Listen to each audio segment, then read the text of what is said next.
Nous sommes toujours en direct sur TV Finance et Boursorama.com. Il est 9h01. On va faire un petit point sur l'ouverture de la Bourse de Paris. Alors, pour l'instant, mon traditionnel outil Boursorama.com n'affiche pas, mais nous avons Benoît Rousseau qui est en ligne et qui me dit que nous sommes à plus 0,10 à peu près.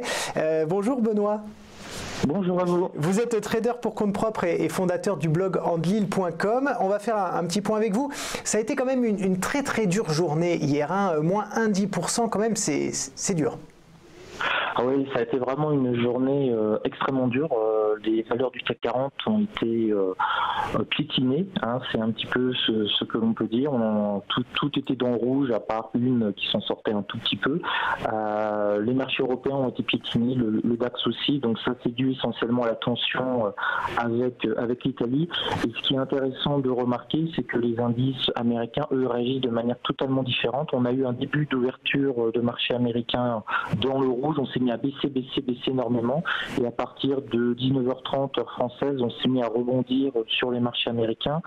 Le Nasdaq est resté dans le rouge, il aligne sa troisième grosse journée de baisse d'affilée pour le Nasdaq. Par contre, le Dow Jones a même fini en territoire positif. Donc on a vraiment des signaux totalement contradictoires sur les États-Unis. Le Nasdaq finit rouge, le S&P quasiment flat, le Dow Jones finit dans le vert alors qu'il sont très bas, et par contre nos indices européens n'arrivent pas à rebondir, et le CAC 40 est sur la zone maintenant à l'instant où je parle des 5300 points. Il essaye de les tenir avec difficulté, et voilà, la question, c'est est-ce qu'on va continuer encore de baisser en Europe sans aucune forme de sursaut. C'est ce qu'on va voir dans les prochaines heures. Oui, on voit effectivement un plus 0,09%, 5305 points. On peut attendre à ce que ça continue comme ça dans le vert aujourd'hui, ou avec l'Italie toujours, la Chine de l'autre côté, puis peut-être le remaniement gouvernemental qui va être annoncé aujourd'hui ou demain. Est-ce qu'on risque de repasser dans le rouge selon vous ?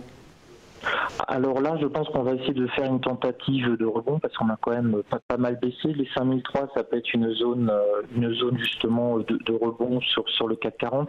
Peut-être aller chercher les 5310, qui est le point pivot journalier, pour essayer de respirer un petit peu. Mais ça va vraiment se jouer sur des déclarations, par exemple, du ministre de l'économie italien, de membres de la BCE ou de l'Union européenne, puisqu'on a en plus un calendrier boursier qui est vide, donc ça va vraiment se jouer sur peu de même sur des rumeurs. Par contre, il y a une chose qui est absolument sûre, c'est que le remaniement ministériel que l'on va avoir n'aura absolument aucun impact sur le CAC 40. Tous les événements politiques français n'ont strictement aucun impact sur le CAC 40. Les taux de chômage français et tout, ça ne fait absolument pas bouger le CAC 40. Je vous rappelle qu'à peu près 60% du CAC 40 est détenu aux États-Unis ou aux Bahamas, du moins à l'extérieur dans les gros hedge funds américains, donc dont la moitié des gérants ont une grande difficulté à placer la France sur une carte du monde. Donc vraiment ce qui se passe, le microcosme français sur tel ministre, ils n'en savent absolument rien.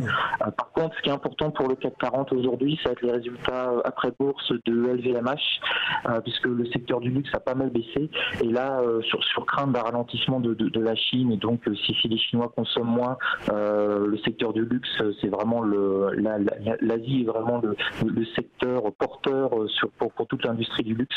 Donc ça va être très intéressant de voir les résultats de LVMH, de les analyser et de voir s'il y a une conséquence sur la consommation chinoise de produits de luxe, du moins par rapport au bras de fer américano-chinois.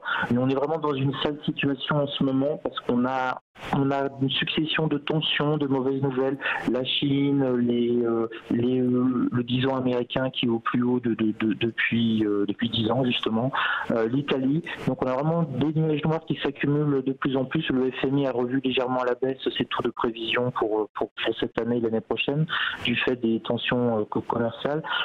Mais quand même, on se rend compte que les marchés ne cèdent pas à la panique et ils essayent encore de se maintenir.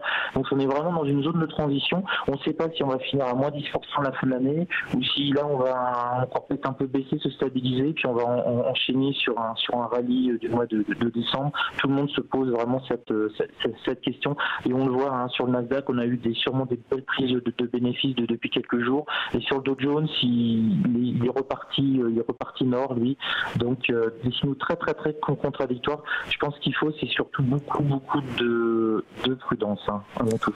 Eh bien merci beaucoup Benoît Rousseau d'avoir analysé avec nous le CAC 40. On espère vous retrouver dans les jours à venir pour de meilleures nouvelles, et je rappelle que vous êtes trader pour compte propre et fondateur du blog andil.com. Une pause, on revient tout de suite.